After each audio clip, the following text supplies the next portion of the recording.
সাহায্য করলো এই কাশ্মীরে লুকিয়ে থাকা কিছু টেরোরিস্ট। সমস্যা হচ্ছে যে এখনো এদেরকে সমর্থন করার মতন মানুষ গোটা ভারতবর্ষেও রয়ে গেছে, আমাদের রাজ্যেও রয়ে গেছে।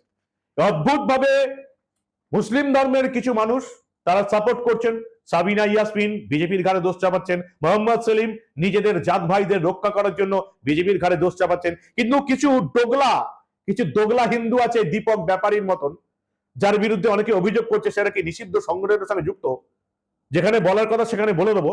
এই সমস্ত দোগলা হিন্দুগুলো একেবারে তৃণমূলী হয়ে গিয়ে তৃণমূলের নেতা নেত্রীরা যেটা করছে না, এরা তার চেয়েও বাইরে গিয়ে তৃণমূলী হয়ে বিজেপির ঘাড়ে দোষ চাপানোর চেষ্টা করছে এবং এই ঘটনাকে চাপা দেওয়ার চেষ্টা করছে। তাদেরকে আবার কিছু এই দোগলা তৃণমূলী হিন্দু সাপোর্টও করছে। লজ্জার কথা এটাই। এই সমস্ত দেশ বিরোধী মানুষগুলোকে এই আইনের আওতায় আনতে হবে। কোমরে দড়ি বেঁধে কেন